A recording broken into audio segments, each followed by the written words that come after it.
Bonjour à tous et bienvenue sur ma chaîne Vali, raconte-moi une histoire.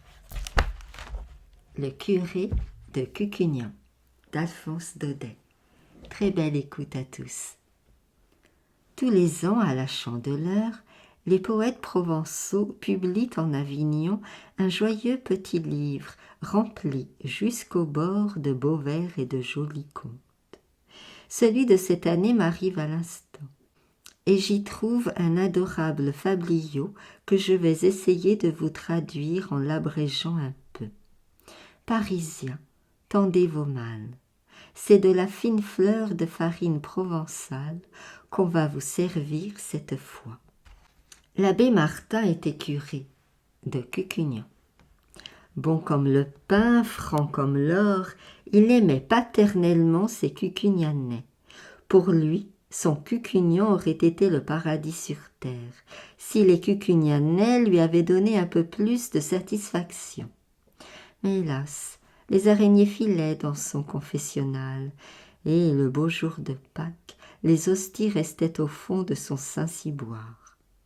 Le bon prêtre en avait le cœur meurtri, et toujours il demandait à Dieu la grâce de ne pas mourir avant d'avoir amené au bercail son troupeau dispersé. Or, vous allez voir que Dieu l'entendit. Un dimanche, après l'Évangile, M. Martin monta en chaire. « Mes frères, dit-il, vous me croirez si vous voulez. L'autre nuit, je me suis trouvé, moi misérable pécheur, à la porte du paradis. Je frappais, Saint-Pierre m'ouvrit. « Tiens, c'est vous, mon brave monsieur Martin, me fit-il. Quel bon vent! Qu'y a-t-il pour votre service? » Beau Saint-Pierre, vous qui tenez le grand livre et la clé, pourriez-vous me dire, si je ne suis pas trop curieux, combien vous avez de Cucugnanais en paradis? Je n'ai rien à vous refuser, monsieur Martin, asseyez-vous, nous allons voir la chose ensemble. Et Saint-Pierre prit son gros livre, l'ouvrit, mit ses besicles. Voyons un peu. Cucugnan, disons-nous. Cucugnan. Nous y sommes. Cucugnan. Mon brave monsieur Martin, la page est toute blanche. Pas une âme. Pas plus de Cucugnanais que d'arêtes dans une dinde. Comment? Personne de Cucugnan ici? Personne? Ce n'est pas possible, regardez mieux. Personne, saint homme. Regardez vous-même, si vous croyez que je plaisante.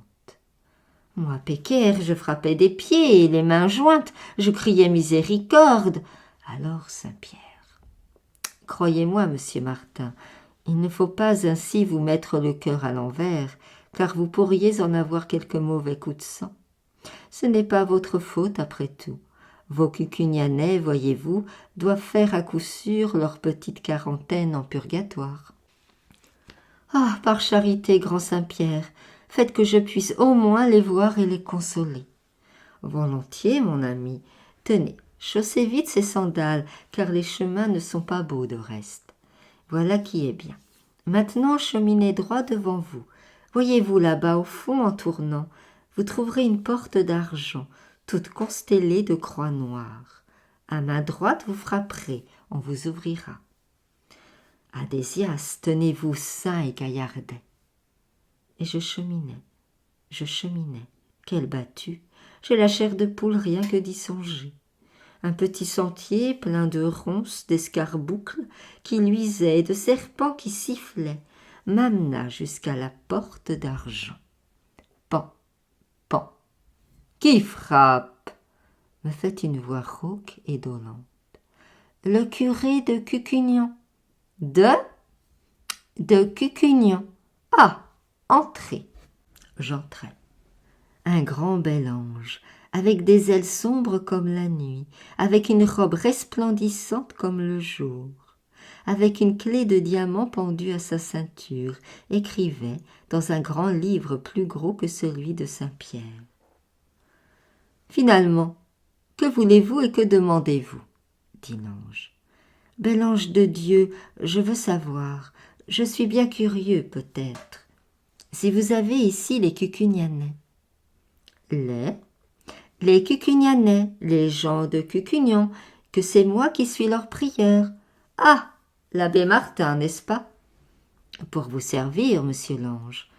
Vous dites donc Cucugnan. Et l'ange ouvre et feuillette son grand livre, mouillant son doigt de salive pour que le feuillet glisse mieux. Cucugnan, dit-il en poussant un long soupir. Monsieur Martin, nous n'avons en purgatoire personne de Cucugnan. Jésus-Marie-Joseph, personne de Cucugnan en purgatoire? Oh grand Dieu, où sont-ils donc? Eh, saint homme, ils sont en paradis. Où diantre voulez-vous qu'ils soient? Mais j'en viens du paradis. Vous en venez? Eh bien, ils n'y sont pas. Ah, bonne mère des anges! Que voulez-vous, monsieur le curé? S'ils ne sont ni en paradis ni en purgatoire, il n'y a pas de milieu, ils sont... Sainte Croix Jésus, fils de David, aïe aïe aïe, est-il possible? Serait-ce un mensonge du grand Saint-Pierre? Pourtant je n'ai pas entendu chanter le coq. Aïe, pauvre nous, comment irais-je en paradis si mes Cucugnanais n'y sont pas? Écoutez, mon pauvre monsieur Martin, puisque vous voulez coûte que coûte être sûr de tout ceci et voir de vos yeux de quoi il retourne, prenez ce sentier, filez en courant, si vous savez courir. Vous trouverez à gauche un grand portail. Là, vous vous renseignerez sur tout. Dieu vous le donne. Et l'ange ferma la porte. C'était un long sentier tout pavé de braises rouges. Je chancelais comme si j'avais bu. À chaque pas, je trébuchais. J'étais tout en eau. Chaque poil de mon corps avait sa goutte de sueur, et je haletais de soif. Mais ma foi, grâce aux sandales que le bon Saint-Pierre m'avait prêtées, je ne me brûlais pas les pieds. Quand j'eus fait assez de faux pas clopant, je vis à ma main gauche une porte. Non, un portail, un énorme portail, tout bâillant comme la porte d'un grand four. Oh, mes enfants, quel spectacle! Là, on ne demande pas mon nom. Là, point de registre. Par fournée et à pleine porte, on entre là, mes frères, comme le dimanche vous entrez au cabaret. Je suis à grosses gouttes et pourtant j'étais transi. J'avais le frisson. Mes cheveux se dressaient. Je sentais le brûler, la chair rôtie, quelque chose comme l'odeur qui se répand dans notre Cucugnan quand Éloi le maréchal brûle pour la ferrer la botte d'un vieil âne. Je perdais haleine dans cet air puant et embrasé. J'entendais une clameur horrible, des gémissements, des hurlements et des jurements. « Eh bien, entres-tu ou n'entres-tu pas, toi ?» me fait en me piquant de sa fourche un démon cornu. « Moi, je n'entre pas, je suis un ami de Dieu. »« Tu es un ami de Dieu, hé? Que viens-tu faire ici ?»« Je viens à ne m'en parlez pas, que je ne puis plus me tenir sur mes jambes.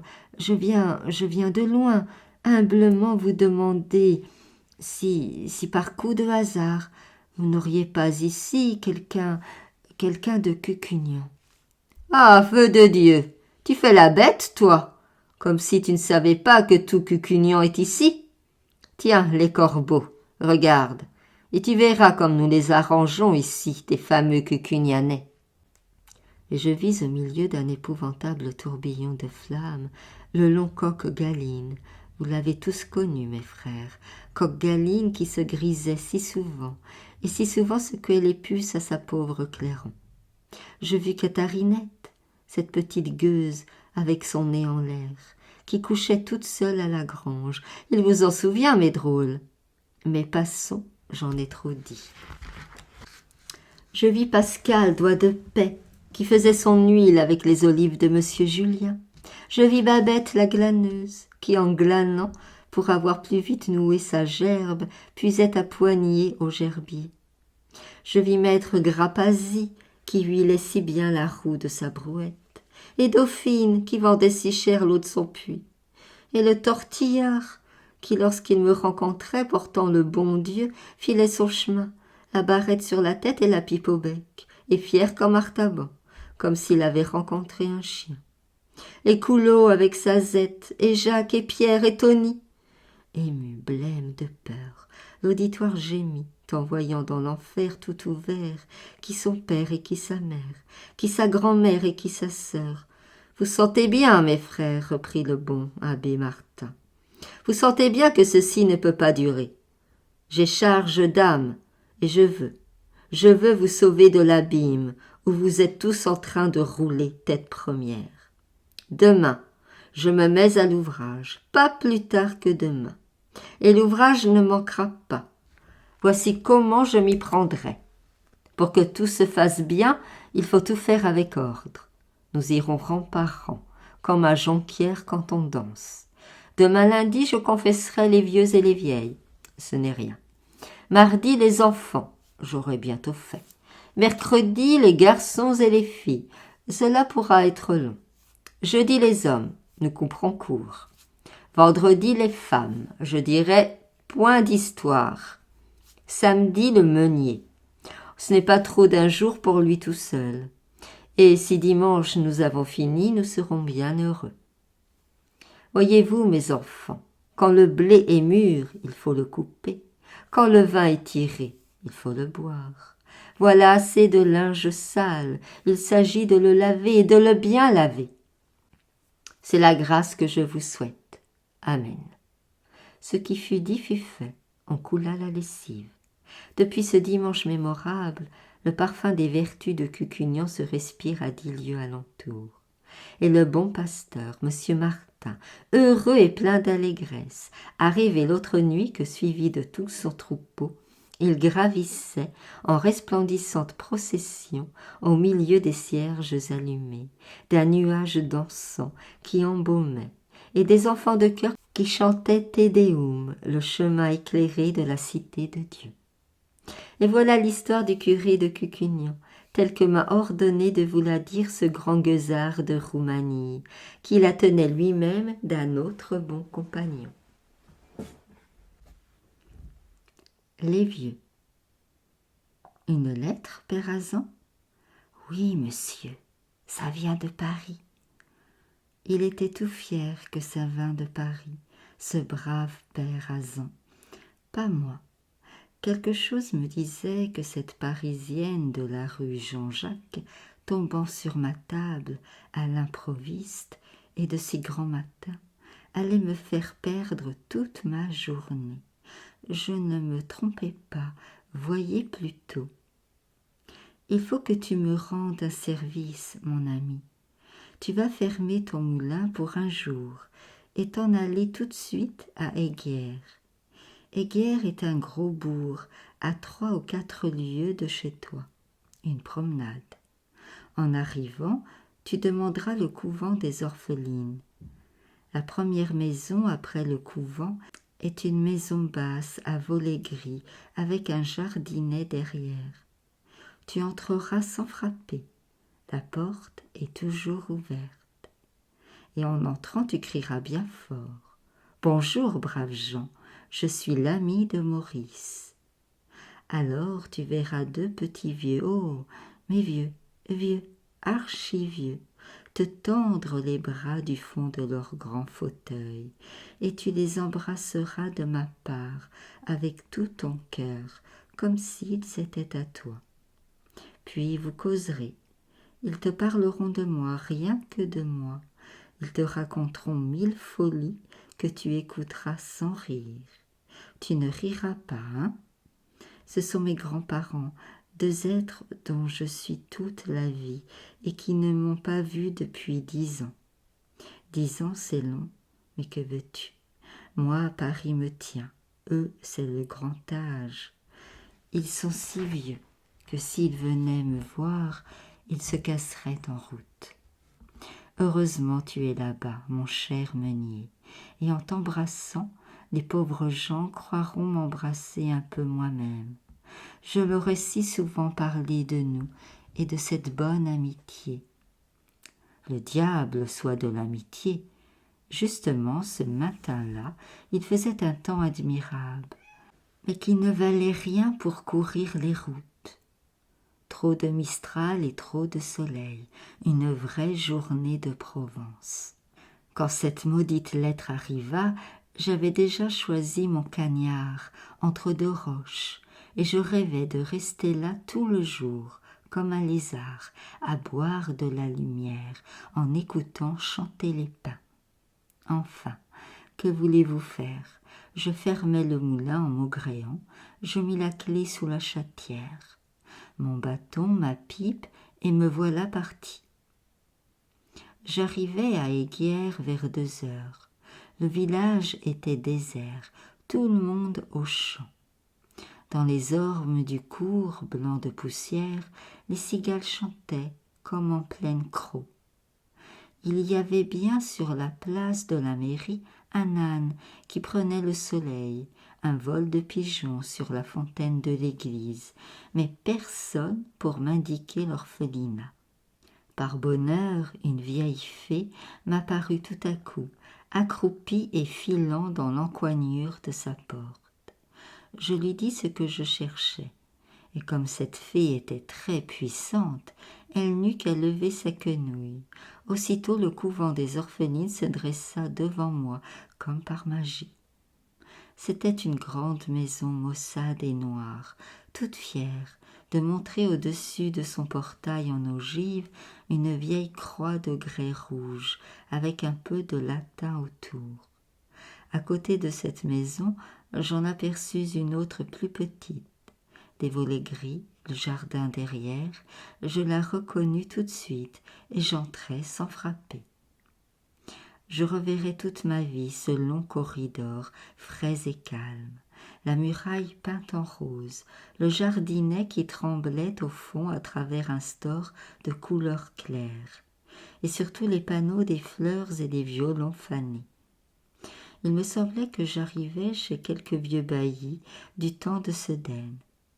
Au bout du couloir, sur la gauche, par une porte entr'ouverte, on entendait le tic-tac d'une grosse horloge et une voix d'enfant, mais d'enfant à l'école, qui lisait en s'arrêtant à chaque syllabe. Alors saint Irénée s'écria « Je suis le froment du Seigneur. Il faut que je sois moulu par la dent de ces animaux. » Je m'approchai doucement de cette porte et je regardai. Dans le calme et le demi-jour d'une petite chambre, un bon vieux à pommettes roses, ridé jusqu'au bout des doigts, dormait au fond d'un fauteuil, la bouche ouverte, les mains sur ses genoux. À ses pieds, une fillette habillée de bleu, grande pèlerine et petit béguin, le costume des orphelines, lisait la vie de saint Irénée dans un livre plus gros qu'elle. Cette lecture miraculeuse avait opéré sur toute la maison. Le vieux dormait dans son fauteuil, les mouches au plafond, les canaris dans leur cage, là-bas sur la fenêtre. La grosse horloge ronflait. Tic-tac, tic-tac. Il n'y avait d'éveillé dans toute la chambre qu'une grande bande de lumière qui tombait droite et blanche entre les volets clos, pleine d'étincelles vivantes et de valses microscopiques. Au milieu de l'assoupissement général, l'enfant continuait sa lecture d'un air grave. Aussitôt, 2 lions se précipitèrent sur lui et le dévorèrent. C'est à ce moment que j'entrai. Les lions de Saint-Irénée se précipitant dans la chambre n'y auraient pas produit plus de stupeur que moi. Un vrai coup de théâtre. La petite pousse un cri, le gros livre tombe, les canaris, les mouches se réveillent, la pendule sonne, le vieux se dresse en sursaut tout effaré, et moi-même un peu troublée, je m'arrête sur le seuil en criant bien fort. « Bonjour, braves gens, je suis l'ami de Maurice. » Oh alors, si vous l'aviez vu, le pauvre vieux, si vous l'aviez vu venir vers moi les bras tendus, m'embrasser, me serrer les mains, courir égaré dans la chambre en faisant « Mon Dieu, mon Dieu !» Toutes les rides de son visage riaient. Il était rouge, il bégayait. « Ah, monsieur, ah, monsieur !» Puis il allait vers le fond en appelant « Mamette !» Une porte qui s'ouvre, un trot de souris dans le couloir. C'était Mamette. Rien de joli comme cette petite vieille, avec son bonnet à coque, sa robe carmélite et son mouchoir brodé qu'elle tenait à la main pour me faire honneur à l'ancienne mode. Chose attendrissante, ils se ressemblaient. Avec un tour et des coques jaunes, il aurait pu s'appeler Mamette lui aussi. Seulement la vraie Mamette avait dû beaucoup pleurer dans sa vie, et elle était encore plus ridée que l'autre. Comme l'autre aussi, elle avait près d'elle une enfant de l'orphelinat, petite garde en pèlerine bleue qui ne la quittait jamais. Et de voir ces vieillards protégés par ces orphelines, c'était ce qu'on peut imaginer de plus touchant. En entrant, Mamette avait commencé par me faire une grande révérence. Mais d'un mot, le vieux lui coupa sa révérence en deux. « C'est l'ami de Maurice !» Aussitôt, la voilà qui tremble, qui pleure, perd son mouchoir, qui devient rouge, toute rouge, encore plus rouge que lui. C'est vieux, ça n'a qu'une goutte de sang dans les veines, et à la moindre émotion, elle leur saute au visage. « Vite, vite, une chaise !» dit la vieille à sa petite. « Ouvre les volets !» crie le vieux à la sienne. Et me prenant chacun par une main, ils m'emmenèrent en trottinant jusqu'à la fenêtre, qu'on a ouverte toute grande pour mieux me voir. On approche les fauteuils, je m'installe entre les deux sur un pliant, les petites bleues derrière nous, et l'interrogatoire commence. « Comment va-t-il ? Qu'est-ce qu'il fait ? Pourquoi ne vient-il pas ? Est-ce qu'il est content ? Et patati et patata, comme cela pendant des heures. » Moi, je répondais de mon mieux à toutes leurs questions, donnant sur mon ami les détails que je savais, inventant effrontément ceux que je ne savais pas, me gardant surtout d'avouer que je n'avais jamais remarqué si ses fenêtres fermaient bien ou de quelle couleur était le papier de sa chambre. Le papier de sa chambre, il est bleu, madame, bleu clair avec des guirlandes. Vraiment ?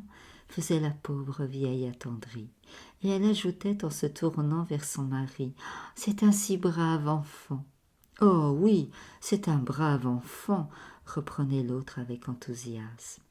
Et tout le temps que je parlais, c'était entre eux des hochements de tête, de petits rires fins, des clignements d'yeux, des airs entendus, ou bien encore le vieux qui se rapprochait pour me dire « Parlez plus fort, elle a l'oreille un peu dure. » Et elle de son côté, « Un peu plus haut, je vous prie, il n'entend pas très bien. » Alors j'élevai la voix, et tous deux me remerciaient d'un sourire.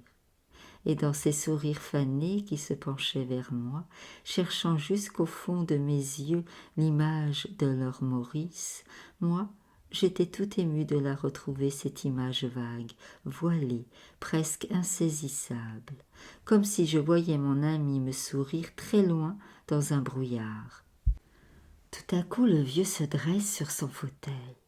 « Mais j'y pense, Mamette, il n'a peut-être pas déjeuné. » Et Mamette effarée, les bras au ciel. « Pas déjeuné, grand Dieu !» Je croyais qu'il s'agissait encore de Maurice, et j'allais répondre que ce brave enfant n'attendait jamais plus tard que midi pour se mettre à table. Mais non, c'était bien de moi qu'on parlait. Et il faut voir quel branle-bas quand j'avouai que j'étais encore à jeun. « Vite, le couvert, petite bleue, la table au milieu de la chambre, la nappe du dimanche, les assiettes à fleurs, et ne rions pas tant, s'il vous plaît, et dépêchons-nous. » Je crois bien qu'elle se dépêchait. À peine le temps de casser 3 assiettes, le déjeuner se trouva servi. « Un bon petit déjeuner, » me disait Mamette en me conduisant à table. « Seulement vous serez tout seul, nous autres nous avons déjà mangé ce matin. » Ces pauvres vieux, à quelque heure qu'on les prenne, ils ont toujours mangé le matin. Le bon petit déjeuner de Mamette, c'était 2 doigts de lait, des dattes et une barquette, quelque chose comme un échaudé, de quoi la nourrir elle et ses canaris au moins pendant 8 jours, et dire qu'à moi seule je vins à bout de toutes ces provisions. Aussi quelle indignation autour de la table, comme les petites bleues chuchotaient en se poussant du coude, et là-bas, au fond de leur cage, comme les canaris avaient l'air de se dire « Oh, ce monsieur qui mange toute la barquette !» Je la mangeais toute, en effet, et presque sans m'en apercevoir, occupée que j'étais à regarder autour de moi dans cette chambre claire et paisible, où flottait comme une odeur de choses anciennes. Il y avait surtout 2 petits lits, dont je ne pouvais pas détacher mes yeux. Ces lits, presque des berceaux, je me les figurais le matin au petit jour, quand ils sont encore enfouis sous leurs grands rideaux à franges. 3 heures sonnent, c'est l'heure où tous les vieux se réveillent. « Tu dors, Mamette ?»« Non, mon ami. N'est-ce pas que Maurice est un brave enfant ?»« Oh oui, c'est un brave enfant. » Et j'imaginais comme cela toute une causerie, rien que pour avoir vu ces 2 petits lits de vieux dressés l'un à côté de l'autre. Pendant ce temps, un drame terrible se passait à l'autre bout de la chambre, devant l'armoire. Il s'agissait d'atteindre là-haut, sur le dernier rayon, certain bocal de cerises à l'eau-de-vie, qui attendait Maurice depuis 10 ans et dont on voulait me faire l'ouverture. Malgré les supplications de Mamette, le vieux avait tenu à aller chercher ces cerises lui-même, et monté sur une chaise au grand effroi de sa femme, il essayait d'arriver là-haut. Vous voyez le tableau d'ici, le vieux qui tremble et qui se hisse, les petites bleues cramponnées à sa chaise, Mamette derrière lui haletante, les bras tendus, et sur tout cela un léger parfum de bergamote qui s'exhale de l'armoire ouverte et des grandes piles de linge doux. C'était charmant. Enfin, après bien des efforts, on parvint à le tirer de l'armoire, ce fameux bocal, et avec lui une vieille timbale d'argent toute bosselée, la timbale de Maurice quand il était petit. On me la remplit de cerises jusqu'au bord. Maurice les aimait tant, les cerises. Et tout en me servant, le vieux me disait à l'oreille d'un air de gourmandise « Vous êtes bien heureux, vous, de pouvoir en manger. C'est ma femme qui les a faites. Vous allez goûter quelque chose de bon. » Hélas, sa femme les avait faites, mais elle avait oublié de les sucrer. Que voulez-vous, on devient distraite en vieillissant. Elles étaient atroces, vos cerises, ma pauvre Mamette. Mais cela ne m'empêcha pas de les manger jusqu'au bout, sans sourciller. Le repas terminé, je me levai pour prendre congé de mes hôtes. Ils auraient bien voulu me garder encore un peu pour causer du brave enfant, mais le jour baissait, le moulin était loin, il fallait partir. Le vieux s'était levé en même temps que moi. « Mamette, mon habit, je veux le conduire jusqu'à la place. » Bien sûr qu'au fond d'elle-même, Mamette trouvait qu'il faisait déjà un peu frais pour me conduire jusqu'à la place. Mais elle n'en laissa rien paraître. Seulement pendant qu'elle l'aidait à passer les manches de son habit, un bel habit tabac d'Espagne à boutons de nacre, j'entendais la chère créature qui lui disait doucement « Tu ne rentreras pas trop tard, n'est-ce pas ?» et lui d'un petit air malin « je ne sais pas, peut-être. » Là-dessus, ils se regardaient en riant. Et les petites bleues riaient de les voir rire, et dans leur coin, les canaris riaient aussi à leur manière. Entre nous, je crois que l'odeur des cerises les avait tous un peu grisés. La nuit tombait quand nous sortîmes, le grand-père et moi. La petite bleue nous suivait de loin pour le ramener, mais lui ne la voyait pas. Il était tout fier de marcher à mon bras comme un homme.